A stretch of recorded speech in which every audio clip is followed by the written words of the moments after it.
Hi, I'm Connie Whitman, your host, and you're listening to Enlightenment of Change on webtalkradio.net. As always, you know I love that you are tuning in. So my motivational quote today is by the wonderful Nelson Mandela, and he says, "A leader is like a shepherd. He stays behind the flock, letting the most nimble go out ahead, whereupon the other follow, not realizing that all along they are being directed from behind." Now, we hear so much about the four generations working side by side in organizations around the world. So how do leaders navigate working with this multi-gen workforce while sharpening leadership skills? There's a ton of information out there about good versus bad leadership, but where do newbie leaders go to learn how to be impactful today? Well, of course, today I have an amazing guest, and our discussion will answer all of these questions, providing a resource and so much more. So back for the second time, my awesome, amazing guest, Scott Miller. Scott is entertaining he's too young to be doing this, but he's entertaining his 23rd year with FranklinCovey and serves as the Executive Vice President of Thought Leadership. Scott leads the strategy development and publication of FranklinCovey's best-selling books and thought leadership programs. He's also the author of FranklinCovey's Everyone Deserves a Great Manager, the 6 critical practices for leading a team. Yes, I have it here. Now, he is the host of 2 shows, FranklinCovey on Leadership with Scott Miller and Great Life, Great Career with Scott Miller on iHeartRadio. Both are weekly leadership webcasts, podcasts, and newsletters that features interviews with renowned business titans, authors, and thought leaders worldwide. These shows provide insight and strategies to assist listeners in becoming more effective as business leaders and to improve their personal performance. So please help me welcome back my awesome guest, Scott, for the second time. So Scott, thanks for being on. Connie, it's an honor. I came back because your first interview was so compelling and engaging. I'm excited to read your book and publicize it when it comes out too. So Congrats on being on the cusp of being a published author. I'm proud of you too. So thank you for the platform again. Thank you. Love it. Now, the book, good read, as usual. You wrote an amazing book. And I just want to share with the newbies out there, and really for anybody that's in a leadership position, Scott's books are always easy reads, quick, but they give you a lot of how-to advice, action steps, and ideas to navigate. So it's a great Christmas gift, right, for anybody listening. So first question, Scott, who should be reading this book? Really, who's it written for? Yeah, we wrote the book intentionally for what we would call first-time leaders, frontline leaders, mid-level leaders. That might mean you're 60. It might mean you're, 28. But generally, these skills are fairly practical, even somewhat rudimentary. What we discovered along the way was that we had people that were senior vice presidents, CEOs, people that were very seasoned leaders that said, my gosh, these 6 practices are so relevant. I wish I would have had this book, last week or 20 years ago. So it really is, not to be cliche-ish, it is a ubiquitous book for anybody who's chosen to be a leader of people, which shouldn't be everybody, right? As we've talked previously, not everybody should be a leader of people. But it's a book written primarily for kind of first-time, more junior leaders. We're just delighted with how well it's resonating with a more sophisticated, seasoned leadership group as well. It's interesting you say that. I remember a couple of years ago, I had a client, it happens to be in North Jersey, and I had the COO. All the executives came through my training so that they could support, that top-down culture-building environment. And it was really cool at the end. He was lovely. And he came over to me and he said, first of all, you're really good at what you do. So clearly, I love what I do. I'm passionate and all those things. But he said, Con, I wish I had this 40 years ago when I started. I was teaching coaching. He said, I wish I had this 40 years ago because, you flounder and flounder. And just having a coaching process in place helps us build, skill, build other leaders and what have you. Second thing I wanted to comment on, I'm faculty for the New Jersey Bankers Association just because my world is banking. And last week we just finished, they did their final presentation. And it's really cool because I get to talk to the CEOs. They have a meet and greet after.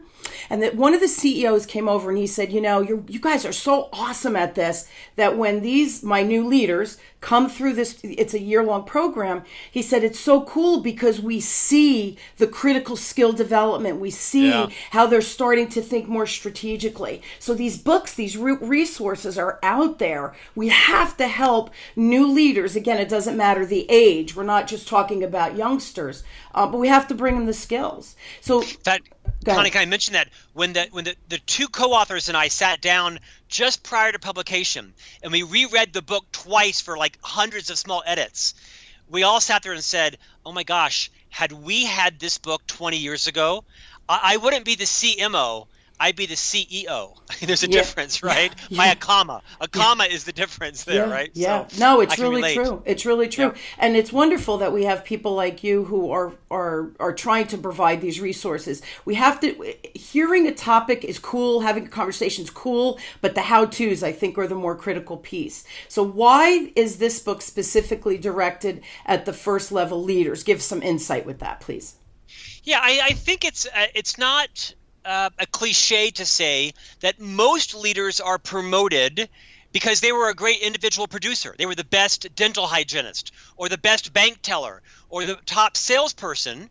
And so most organizations promote the person who's the best at the individual contributor role to become a team leader. Well, we both know that in no capacity does being the top salesperson qualify you to be a top sales leader. In fact, most of the competencies are inversely correlated.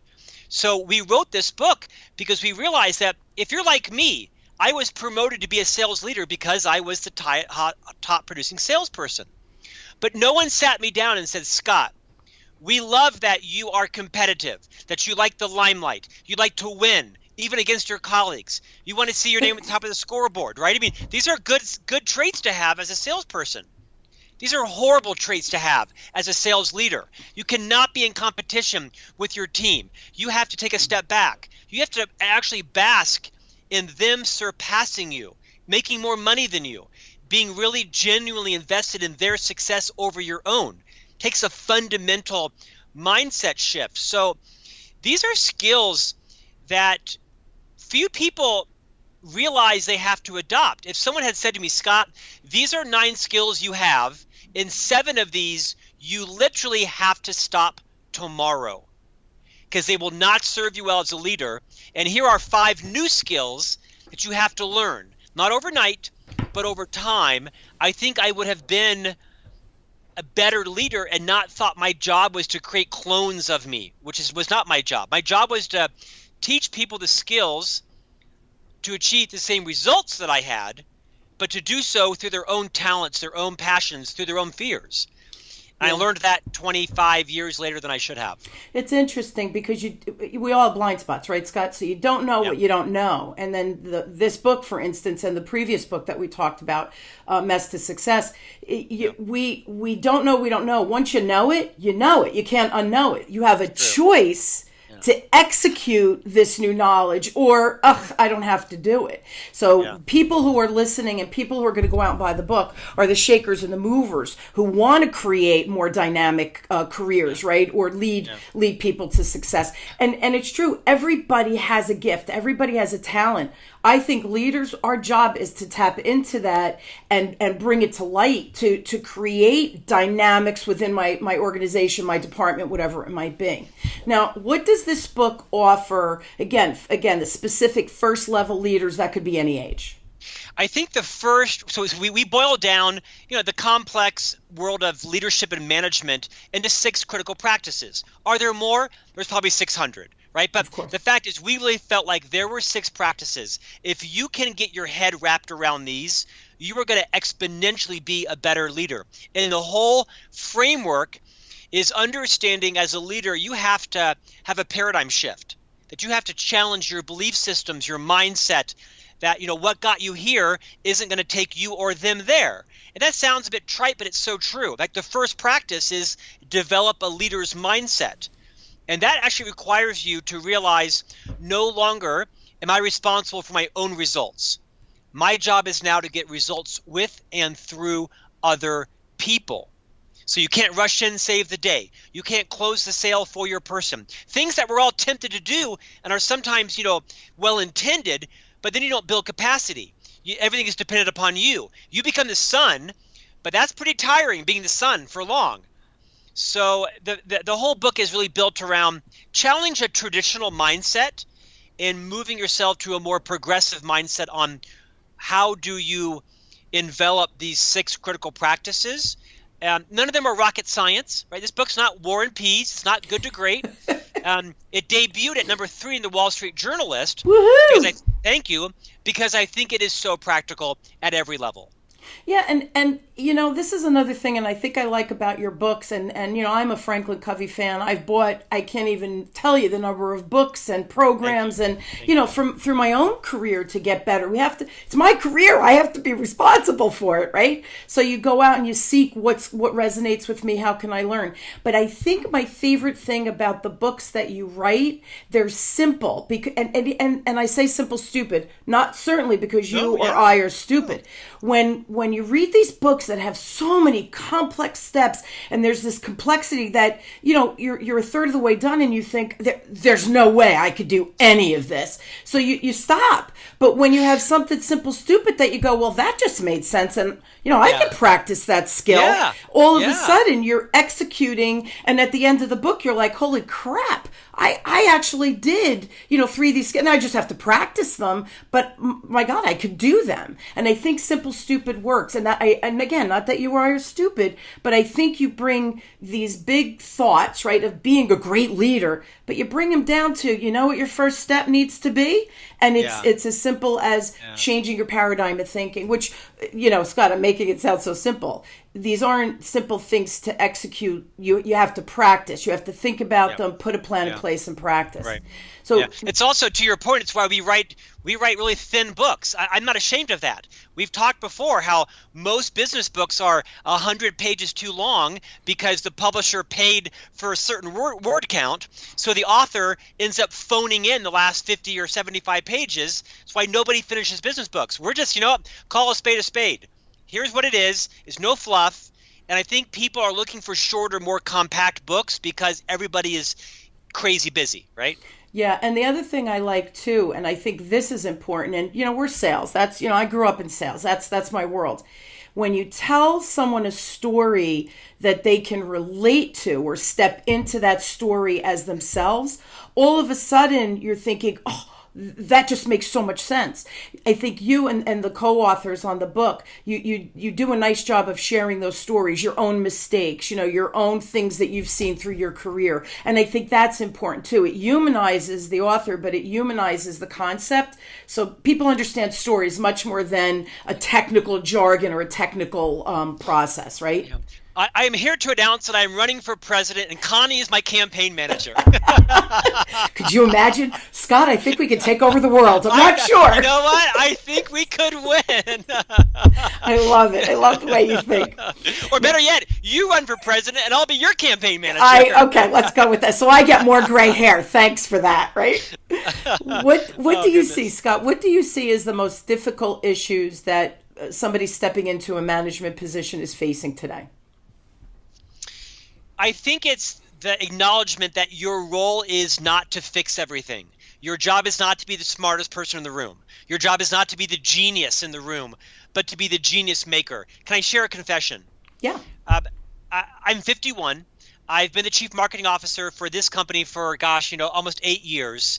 And I've come to realize as I'm speaking around the nation that for too many years, I was such an insecure leader that I felt like my job was to be the smartest, the most creative, the most educated, own everything, do it my way, because I didn't want anybody to eclipse me. I thought my job was to be the smartest person in the room, like literally.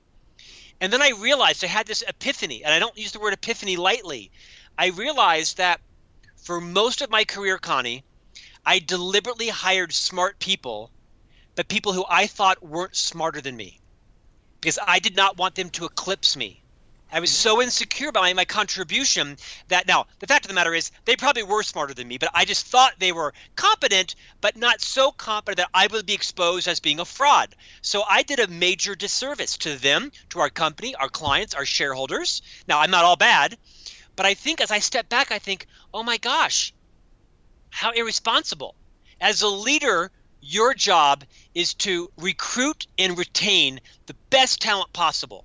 It's people who are visibly better than you, whether it be, the ride operator at Universal, or the hostess who's better at the restaurant than you are as the manager, or the waiter or the cook. Your job is to build a culture where you cut through the red tape, you mentor, you coach, you give feedback, you give guidance, you set goals, you hold people accountable, but you don't try to eclipse their skill.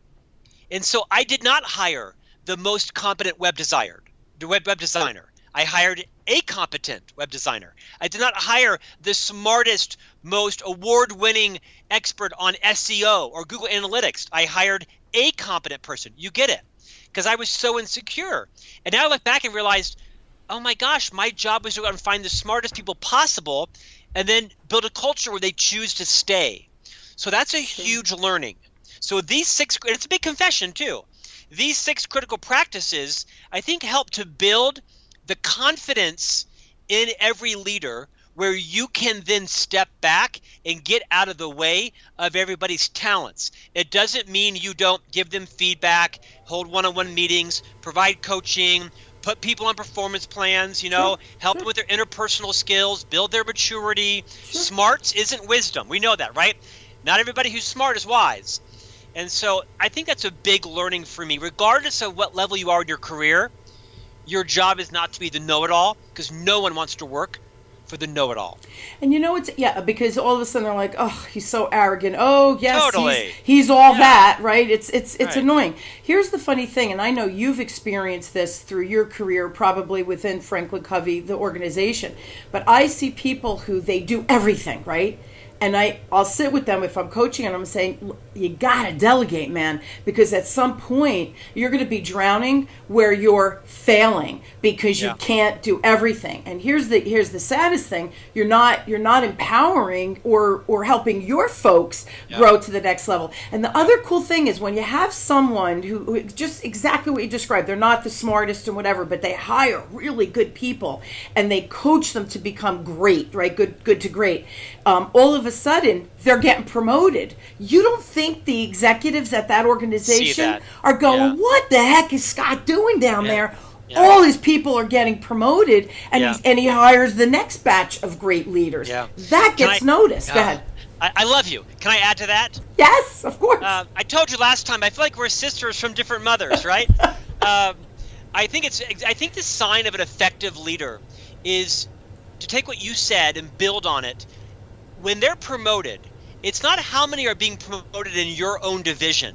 It's you can step back and survey the organization and say, wow, my person's now in accounting and finance in the field and sales and operations. You're pollinating talent all across the organization versus hoarding it in your own group. That's a different level of maturity. You mentioned delegating. In the third practice, set your team up to get success. We talk a lot about effective delegating because there's a continuum, right? There's the person who delegates their entire job out to their team, and everybody wonders, then what the hell are you doing, right? And that kills your own credibility. Sure. And then the opposite. We've all met that person. And then they don't last very long. No. They think they're genius, but everybody smells that a mile away. Yeah. And then, Connie, there's the opposite end of delegation, where you've got people who believe their paradigm, their mindset, their belief system is that they are the smartest person, and no one in their team is capable of doing the work that they're doing. And if they are capable, the amount of time that would take of you to teach them how to do it is way too much and not worth it. And I think a lot of us find ourselves facing that challenge in our career. And that isn't the sin. The sin, if you will, I'm Catholic, the sin is what that does to you subconsciously as a leader. Because then you get to build a subconscious sense and you become a martyr and a victim. And then you victimize other people. You punish them for taking a vacation or for leaving work early or on time when you've got all this work on. But then you believe that they're not capable, and if you were to give it to them, they would just screw it up. So as a leader, there's an art to delegation. We teach it in this book, is to take the time to mentor and coach your people, because you'll find yourself in the same victim martyr role a year from now while everybody else is out having a life. Yeah. But it's easier to deflect and blame everybody else. Oh, I'm overworked. Oh, my people can't handle it. Whatever the excuses are, it's a load of crap. And I love how you said that. It's your paradigm of thinking. Go in your head, take a look, do some maybe cleaning up out there or in there, and then really build that team out. So two questions. First question is, and then I'll say the second one later, but how should the reader use the book? How did you guys kind of set it up and organize it? Thank you for asking that. So I serve as the narrator. So I'm the first author, and it's kind of my voice throughout, both in the pages and literally in the audiobook. So I kind of serve as the central voice. And then Todd Davis, who is FranklinCovey's chief people officer, and Victoria Roos Olsen, who's actually a Swede who lives in America now, they kind of dip in and dip out with their own experiences, horror stories as well as success stories. Yeah. And so that's kind of the structure of the book. In terms of how to use the book, I think it's a good book to read a chapter a day for 6 days or a chapter a week for 6 weeks, because 5 is 5 for a reason and 4 is 4 for a reason. There's a reason why we end at 6. I'd say take your time. I happen to be a slow reader. I'm a fast writer, but a slow reader. Some people are very fast readers. I wrote it for a slow reader. I think I'd take the book over 6 weeks and read a chapter. Now, some of these chapters are 10 pages, right? You'll do it in an hour and a half. But then be very thoughtful. What am I going to do about setting up one-on-ones? What am I going to do about building my feedback loops? Yep. That's how I would say to do it. Form a group with other managers and coach and mentor each other. There's only 6 chapters, 6 weeks. It would transform yourself in 6 weeks as a leader or manager. And by the way, Connie, we use those words interchangeably. We chose not to wade in to the cottage industry, that is the debate between management and leadership. Yeah. Just for ease of use, we decided to call them the same, because every manager could be a better leader, and some leaders could in fact be better at managing, right? Absolutely. So we use that intentionally. Yeah, so 2 things. First, I love that you had Victoria be part of the writing team and sharing stories, because you've seen it through your career. Yeah. Women in organizations and men in organizations, the same exact situation can happen. There's a different perspective. So I loved that you were, again, like you said, it's clear, you're the narrator, but then their voice comes out through their stories. Yeah. So I loved that you had that female voice in there, because I just think it's important. We all have our filters. We need to show other filters and perspectives. Go ahead. You were going to say something. Well, in fact, we turned the whole final chapter over to Victoria, and she writes the whole chapter because, quite frankly, Todd and I aren't very good at managing our time and energy. And she's extraordinary at it. So we literally hand the microphone and the pen over to her, and I don't even appear in chapter 6. So because she is so credible at that key practice of leadership. And see the book itself, you and your partners here, Todd and Victoria, it's a team effort, which is what makes it so freaking good, because it isn't just your voice and your perspective, and I think that's really, really important. Now, how did FranklinCovey arrive at the principles and the practices in this book? Yeah. Because again, it's 6, so Yeah. Well, we love numbers, right? 7 and 4 and 5 and 8. So we love numbers. Mm-hmm. We wanted to create a book that would be easy to read, but the book aligns with a one-day offering called the 6 Critical Practices for Leading a Team. So we put, hundreds of thousands of managers, leaders through this one-day offering. Here's what we did, and I'll be very transparent about this.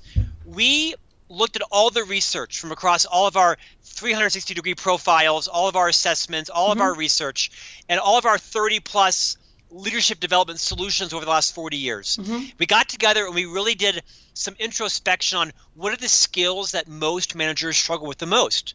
So I'll be honest, we pulled a lot of these practices from other programs we've already developed. Sure. Clearly, develop a leader's mindset, right, from the 7 Habits. Hold regular one-on-ones. It comes from some of our online courses.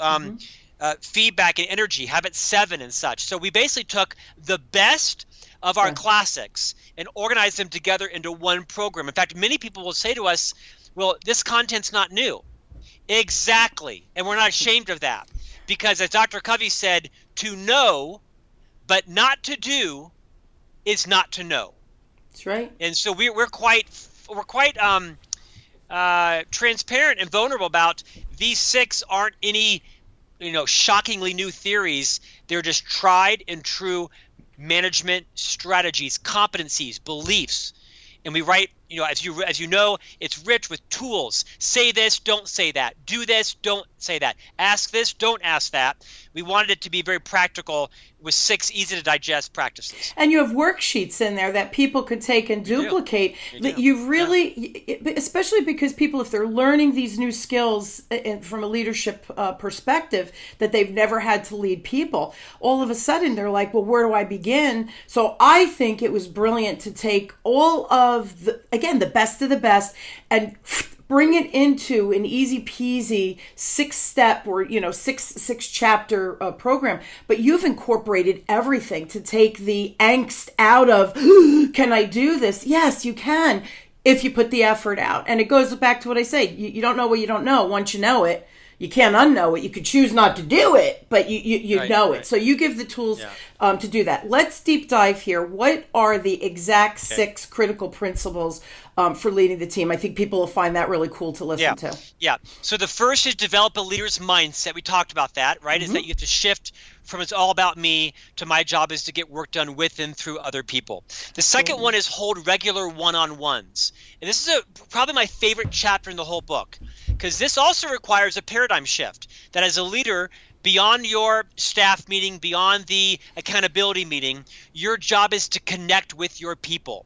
And because people quit their bosses, not their jobs. Absolutely. So this is about, it's their meeting, not your meeting. They schedule it, not you. They create the agenda, not you. They lead it, not you. They do 80% of the talking. You do 20%. It requires a massive mindset shift. And I think this is probably my favorite practice of all of them, because this is a time when, as a leader, you can genuinely connect with your people. What's going on in their life? What are their fears? What's it like working for you? What are they excited to do next that you aren't allowing them to, or they're scared of? Is their kid vaping? Is their mother-in-law moving into dementia? What's going on in their life? And I don't mean that to be light, right? I give a keynote that really is a shockingly visceral look into the way most people are leading. Do I have one more minute on this? We have about 5 minutes. So I'm going to keep moving on then. But the regular one-on-one meeting is a chance for you to connect at a deeper meeting with your team, because people don't go across the street for 1% commission more or $2 more an hour if they feel their boss loves them. Wait, Scott, I want to just say one thing. I think, God, I don't remember if I read it in the book or not, but you had the Gallup poll statistic. It might not have been in the book, but 70% of Americans hate their job because of their boss and are disengaged because of the boss, not because of the organization. Very true. So, yeah, very it is true. And I also think it's important not to demonize bosses. No. I mean, look at me. I was a tyrannical jerk in my 20s and 30s. Some would say last week. I didn't wake up every morning. I wasn't a sociopath. I wasn't a clinically diagnosed yet narcissist. I was just a guy kind of winging it, right? I had no idea what I was doing. And I was in a leadership company. Yeah. Your boss, unless they are a sociopath, does not wake up every morning thinking, how can I wreck Connie's life? Absolutely. They are trying to pay their mortgage. They're trying to, learn. Prove their worth. Prove their worth. They're in territories they're uncertain. They're fearful. The more you realize that bosses are people too, they're just struggling some days a day ahead of you, it gives you a little more elasticity to appreciate, why is the guy being a tyrant? Why is she being so cold? Why is he being so micromanaging or oppressive, right? This stuff doesn't come from a bad place. Absolutely. It usually comes from ignorance or lacking the skills, or perhaps how they were raised, or they saw a boss do it and she bought a Porsche and I want one too, so that's what you do. I don't mean to license bad behavior, I understand. but I do mean to think most people don't try to make your life miserable. Let me keep going. Practice 3. set your team up for success. We talked about that in terms of setting goals, goals that are measurable and conquerable and winnable and celebratory, learning how to delegate. Practice 4 is create a culture of feedback. Not just you giving feedback to your team members, but your team members telling you what it's like to work with you, and checking your ego and setting up a culture where it's safe to tell you the truth, or at least for them to tell you their truth. The fifth practice is lead your team through change. It's all about following a model of kind of 4 zones of disruption that everybody's going to go through change. It's the cliche, it's the new normal. And that as a leader, sometimes we accidentally think that protecting our team from change is a good thing. Well, it might be in the short term, but it's a major disservice in the long term, because then you're not building their nimbleness and flexibility, and then they get crushed when big change comes about because they thought they could wait it out. Because this adage that most people love change when it's their idea. It's just when it's somebody else's idea that it's a big problem. And change is emotional. So we teach leaders to recognize that, everybody has some emotions with change, and that's legitimate, and how to help them work through it. And then lastly, Connie, is manage your time and energy. And this is all about the concept of burnout is real. Yeah. Burnout is not some HR workshop at an ATD conference. Burnout is real. And as leaders, what you model gets repeated. And if you don't value people's family and multidimensional lives and need for a break, including a break from you, then they will take a break. People will take their vacation time. They'll either take it from your organization or they'll take it from their next. So as a leader, you have got to model everybody having life balance, because your job is a career. Your job is not your life. It's true. It's really true. And again, they're so simple in concept, where everybody goes, oh yeah, that makes sense. Oh yeah, that makes sense. But then to practice and execute. So I like your advice, guys. Anybody listening, highly recommend the book for Christmas, but read the chapter, and you got to play with it. You got to play with these skills. It's not like you have a switch in your brain that you go, yep, I got it now. You really have to live with these concepts and play with them. And then I love maybe have your team read the book as well, so they see what skills you're trying to develop. And you never know, maybe they'll say, hey, I know I'm not ready for a leadership position yet. I'm new, I'm learning the industry or whatever, but can we incorporate some of my personal development things as I go through learning the industry, learning our organization, whatever it is. We always want to grow people. And I think that's a beautiful position. I know, Scott, you've done that. I've done that in my career. When you see people get to the next level, it just feels so good, because gratifying. Oh my goodness gracious, because it's you help them achieve that, and then they turn around and are so appreciative. It feels good. It's not about, oh, look at me, what I did. It just feels really good. So now the book, it's on Amazon. Yes. It's everywhere. It's on Amazon, Barnes & Noble, Books A Million, you name it, it's everywhere. And every airport bookstore, yeah. And guys, go to the website. Everyone deserves a great manager.com. It is right in the can you see that, Scott, on my camera? I can, yeah. Yes. So double it, baby. Let's double double trouble. That's what we are. But go buy it. Great Christmas gift. And I love the thought of buying your own Christmas gift and wrapping it and putting it under the tree for yourself for an amazing 2020. Scott, as usual, we're out of time, but I love our energy together. I love what you bring to the table. I'm really pleased that, are you going to be writing a lot more books in 2022? No, because we're running for president, Whitman Miller, in 2020. There's no time. It's true. Actually, you know what? Listen, in between our campaign stops, where I'm going to be your vice presidential candidate, I am writing the first book that I wrote, Management Mess to Leadership Success. Loved did so well that the publisher has signed me up for a 7-book deal in the Mess to Success series. So Yay! I'm writing right now. I know I'm writing Marketing Mess to Brand Success. Cool. It comes out in June of 2020, and then I'm writing Job Mess to Career Success, Parenting Mess to Launch Success. I'm writing communication mess to influence success. And then you and I, when we finish our second term in the White House, will write a political memoir, okay? You got it. Love that series. So, guys, you will see Scott again every time the new book's coming out. I'm sorry. I'm sorry. Why? You can't? Well, because they might see a lot of me. I'm like, wait, you don't want to come on the show? I will find you. I'm apologizing in advance. Sorry. You're too cute. So yeah, we'll do the series so everybody could really follow that process, because I think we are all a mess in a very, very healthy way, right? Yeah. It's really true. Own your mess. Own your mess. Yep, I totally agree. So Scott, you can find the book again. Everyone Deserves a Great Manager.com.